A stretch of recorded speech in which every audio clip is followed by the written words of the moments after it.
What's up, guys? It's D22-soso Wayne Chong of Live at Wayne's, Live at the Bike, Live at the Tropicana, and perhaps live at other things. Today, my guest is Sylvia, runner-up for the 2012 World Series of Poker main event, WPT winner Borgata in 2016, and Venetian Deep Stack winner. What's going on, Jesse? What's up? That was quite the introduction. So here we have a hand with Garrett Adelstein and Graham. Garrett, who needs no introduction, he's a super pro of 20 years online and live, and just came in the streets on Live at the Bike to show us his chops. He's got $98,000. Graham's got $73,325. And we're going to talk through the strategy of this hand, and also Sylvia is going to discuss solver outputs with his product Floptimal along the way. So it's a 25, 50, 100. Bitcoin Yoda has ace 10. It's going to raise it up 3x. Garrett, the G-Man, Adelstein with ace queen off in the cutoff. It's going to bump it up to 1300. Graham's got aces in the big blind. What a scenario. He's going to opt to 4-bet. It's pretty wild because when we get into 700 big blind deep territory, we're kind of stepping outside of anything any solver's ever achieved already. What I did was I went to floptimal.com, our app, and I pulled up the 100 big blind cash, and I saw what Garrett's cutoff range should look like at 100 big blinds deep versus an early position open. Here we have that range. The green is 3-bets, and the blue is what he would call with. So I kind of took that as a starting point and decided that he probably plays a range that's not terribly different from this. If you look at it, almost every hand in here is doing a little bit of 3-betting, aside from stuff like pocket fives, pocket fours, pocket twos. And so I definitely could see him mixing in a lot of these hands. And I think because of the nature of them being pretty deep and him probably feeling like he has a big edge, I think he will err towards using these like suited aces and suited kings as 3-bet bluffs. And I think he will err towards peeling these really low pocket pairs, right? So he might occasionally 3-bet like sevens, but I don't think he'll 3-bet threes very often or fives. And we know Garrett, so he's going to mix in other combinations and try to outplay people post-flop, especially in position. But this is just a framework in the generic case. I'll show you what I ended up using for my final input for Garrett. But yeah, I mean, I'm mixing in. I have the solver mixing in a lot of these suited hands that I think Garrett will be getting in there with. Yeah. And then when you're this deep stacked, you want to be really careful with the off-suited hands. So if you are 3-betting, it should be ace king, ace queen, maybe a little bit of king queen. But as soon as you start getting into stuff like king jack offsuit, you're doing yourself a disservice because there's plenty of suited hands to choose from. And when you're this deep stacked, playing suited hands is really important. Like making more nutted hands on turns and rivers is really important. So being able to make a unique flush is really strong. Graham's sizing here makes a lot of sense to me. If you're 100 blinds deep, maybe even if you're 200 blinds deep, but once you start getting 700 blinds deep, I'm not sure. Maybe he should be bumping up more, 4xing or 5xing the street. It's just kind of, it's really cool. And I think this is a good example of where Garrett shines, right? Is like he has a lot of experience at these stack depths, which is better than anything else you can get because there's just no simulations that anyone has for 700 blinds deep. No, I usually come from the school of thought of if you're going to enter the pot versus this kind of action. I mean, we're talking about like an under the gun raise and then a cutoff 3-bet. It's fairly strong. Garrett went pretty big with his 3-bet over a raise that wasn't tiny, it was a 3x. Yeah. So you're kind of showing a lot of strength either way. My general rule is if you're showing a lot of strength, then you should be putting in the next raise when you have anything close to the nuts, right? Right. Do you consider Graham having to jam it up like 5x or even 7x or just to lower the stack to pot ratio? I mean, yeah, it's tough to say. I think I'm definitely not going to criticize his sizing here because I really don't know when you're this deep. I would have personally went a little bit bigger, probably something like 45, 4800. I could even see I could see it being possible that you even want to go bigger because you're playing out of position in this massively deep pot, deep stack pot, but like 5500 could be. And then this size could be reasonable too because maybe it looks a little weak and you induce more 5-bets. Maybe your opponent peels some very speculative hands and ends up flopping top pair, and you get extra value out of those hands. So you could make arguments either way with aces, I think. So it was a little harder for Graham because if you pull up the 100 big blinds chart in cash for how big blind plays against a cutoff 3-bet versus an early position raiser, when you're 100 big blinds, you're going to be incredibly tight, right? And that makes sense because a lot of times that you're 3-betting or 4-betting, you're going to need to put it in afterwards because you're already putting in like a quarter to a third of your stack. When you get deeper stacked, there's room for more 4-bet bluffing, but you want to be really careful about what hands you work in there because your opponent is super deep and in position, so they're going to be calling a lot and putting you in terrible spots post-flop, so you want to be using really strong suited hands. If you're going to add more hands in here, you want them to be stuff like pocket jacks, ace-queen suited, ace-jack suited, maybe some of these ace-5, ace-4 suited. So what I ended up using for Graham was all of the aces through queens, some jacks, a little bit of tens, maybe a tiny fraction of nines, and then, you know, a little bit of ace-queen offsuit, most of the ace-queen suited, and then I just mixed in little fractions of stuff like ace-5 suited or king-jack suited, king-10 suited, ace-4 suited, stuff like that. What I'm trying to do really is, because nobody knows what their actual ranges are here, right? So what I'm trying to do is I'm using these little fractions of hands to show that there's going to be some bluffs, and I'm using all of the main hands because they're certainly going to be, if they're 4-betting, they're going to be doing it with stuff like aces and kings. And we're just kind of trying to get an average of what we think that Graham's range looks like. Garrett, who's a bajillion big blinds deep, makes the call in position ace-queen. And, you know, because he's a really, really good player, he's just going to flop trip queens. Graham's out of position, and I believe he opts to check. How Graham plays his strategy is very different based on whether or not he cold 4-bets with ace-queen offsuit. Okay, so now that we have those ranges in, we run the sim, and here's what pops out. Graham is actually betting almost 100%, but when he does check, this is how Garrett wants to play. And we know that Graham's not betting 100%, right, because he checked. But when he does check, this is how Garrett wants to play approximately. So you can see he's pretty happy to bet almost any hand that gets to the flop. Probably because if you look at all these hands, like what's like the worst hand in here? It's like 9-8 probably, or 9-10 is maybe like the most. I guess like 9-8 or 8-7 has no backdoor straight draws and is a very weak hand. And even that could, you know, turn an 8 and be good, or make a backdoor flush draw or something like that. So he doesn't have anything that's like terrible to be betting. He's betting not that big, so he's giving himself a nice price to win the pot right away when his opponent folds. And when he has a lower pocket pair, he's kind of protecting / getting value from ace highs. And when he has a higher pocket pair, he's just betting for value. So it's like there's kind of merit to betting almost every hand in his range, and it makes a lot of sense to do it. So like I ran 2 simulations for this, right? One had Graham having all of the ace-queen offsuit when he 4-bets and suited.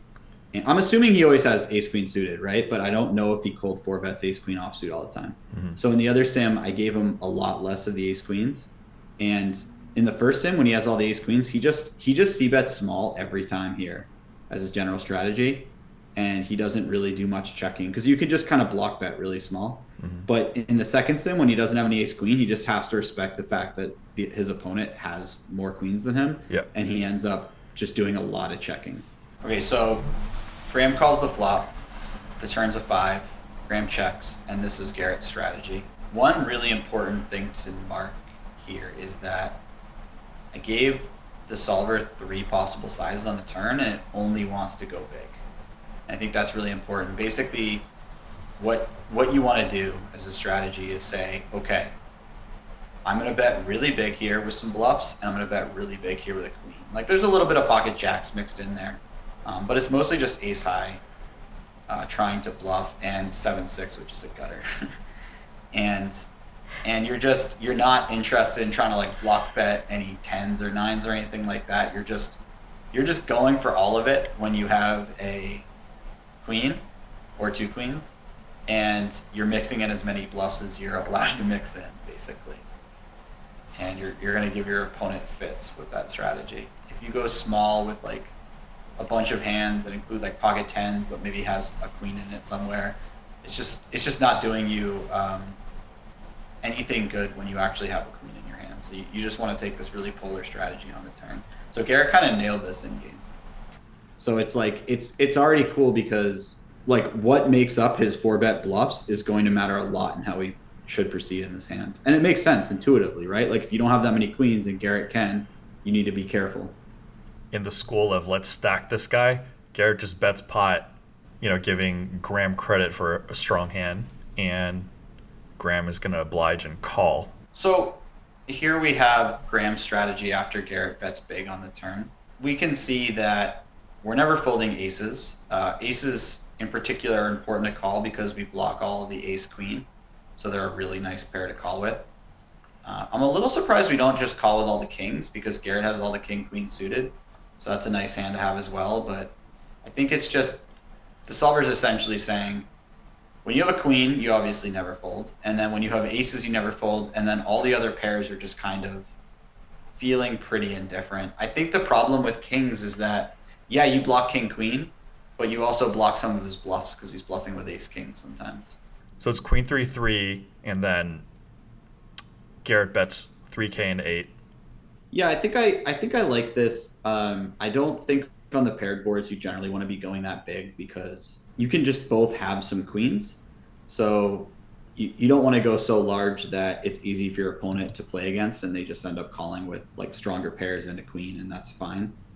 So if you go small, you force them to find some very light calls with stuff like maybe ace-jack with backdoor flush draw, ace-10 with backdoor flush draw, or they can't really fold any pairs or they're making a mistake. So it keeps your opponent kind of wide going into the turn, and you're not laying them an exceptional price when they just have a more nutted hand. So Graham checks, and Garrett's just going to go for the throat. Pot's 14K, and he just goes 15. I like this turn size by Garrett a lot. I ran it using a few sizes, and the solver just doesn't want to go small or even like medium. It just wants to go big. And it basically is just saying, it bets a little bit of jacks, but basically, Garrett's saying like, I have jacks, a little bit of kings that are trapping, maybe a little bit of ace that are trapping, and then I just have a queen a lot. I don't think in theory you're very interested in going smaller and trying to bet some other hands. Like you either have bluffs here or you have an incredibly strong hand, which is basically just a queen, right? Yeah. So Graham obliges and calls, and unsurprisingly, Garrett goes for it all, especially since we see the cards. What is computer going to say? He's jamming all of his queens, and he's going to mix in as many bluffs as possible. And it looks like, and he's jamming fives, pocket fives and pocket threes if he has it, or pocket sevens. And then, yeah, his bluffs are going to come from stuff like ace-4 suited. There's some ace-king in there. There's some 9-8 suited, which is probably really hard to find in-game. But he might find other bluffs that, we didn't put in there that existed from pre-flop, like king-jack suited or king-10 suited or something like that. So. And here's the moment we've all been waiting for. What do you do in Graham's shoes? Yeah. This is going to come as a shock to you, but the solver doesn't really know what to do either because it's just 50-50 on call or fold. It kind of feels like the solver just gave up. It was like, I don't know, man, go flip a coin because I give up, dude. So, Graham, you didn't do that bad because Garrett's definitely capable of barreling with nothing. Yeah. I mean, you could spend your whole life thinking about whether or not in that moment he was going to actually run the bluff there for 700 bigs. But the reality is he may or he may not, and you chose a strategy that it's just a really shitty spot. Deep stack poker, it's tough, man. It's tough. One thing I'll say is if you look at on the river, the aces combo that he has, ace of diamonds, ace of spades. So he's blocking ace queen of diamonds. He's not blocking ace queen of clubs. I feel like if you have aces with like diamond club, you should almost definitely call off because now you're blocking all of the ace queen suiteds. Right. And it's like, yeah, I mean, Garrett could just have king queen suited, or he could have the ace queen offs. Clearly he does have the ace queen offs. But if you don't think that he always 3-bets the ace queen offs, maybe he calls them sometimes. You also don't expect him to show up with a boat that much because that would mean that Garrett three bet pocket threes or pocket fives instead of calling, which I feel like people end up calling with those hands a lot from the cutoff versus an early position open and just try to make a set and stack them and not Sure. play a bloated pot. Live, So it's like I live get pro his, strat. what's that? Live pro strat. Just swap a set. Yeah, exactly. There's man, flopping a set, just calling and flopping a set is just a tied and true strategy, right? So, yeah, Graham, unfortunate. If he sized up, maybe easier to get away with on the river, or Yeah, it's tricky because if you size up, maybe now you think that Garrett has less ace queen offsuit that he continues with, so it's even harder to fold the river because he has less queens. It's kind of terrifying to four bet pre-flop at all. that's what I was Because wondering if flatting aces, especially in this situation, was an option because it's under the gun raise. Maybe just like flat the big blind and hope that under the gun guy has a real hand. yeah, I don't know if I hate that at all. I think you could also just mix in more four bets with hands that have like extra board coverage so that when you get to this river, you're like, okay, sometimes I have king queen suited or queen jack suited. Sometimes I feel like flatting a bunch of stuff, including aces to the three bet instead of building a four bet strategy is kind of like conceding that your opponent who three bets way better than you. And I don't like doing that, but I don't think it's like unreasonable to flat with your hand. Certainly makes your flats harder to play against if you're flatting with aces. I just don't know. I kind of like to approach this as if I'm entering this pot, I want to put additional money in the pot. Yeah, no, I bring it up, but everybody who knows me knows that I put in money in the pot when I have the good hands. I was just, in this specific case, would it have been an option? Because, we're both capable of playing tricky as well. In this specific case, like flatting and then letting the gun guy, one come in potentially with a weaker hand since it's three ways, or four betting and then putting Garrett to the decision, and then all of a sudden Graham's like, hey, chips are going in now. I mean, you could just get raised, but if Garrett calls and you just continue leading, you just keep leading small, right? Yeah. And with a hand like aces, you're just kind of block betting every street, and you're going to get called by a bunch of worse hands, right? Like if you bet kind of small for three streets and you mix in some bluffs, then all these pairs are just going to call you down. Whereas if you check, Garrett gets to do something like bet flop and then check back the turn, or bet small in the turn and check back river. Like he gets to kind of control the size of the pot. And when you lead, you know that you always have the queens in your range still. Like when you check, you're not 100% sure if you do check the flop with a queen. So a lot of good stuff starts happening when you lead really small, especially. So all you chat pros, if you were in Graham's shoes, what would you have done with aces in the big blind in this spot? Pre-flop, flop, turn, and river. It's easy for us to say what we would do when we see the cards. Man, if I'm at the table and I watch this hand go down and I'm just a third party, I am so happy that I'm not in this hand.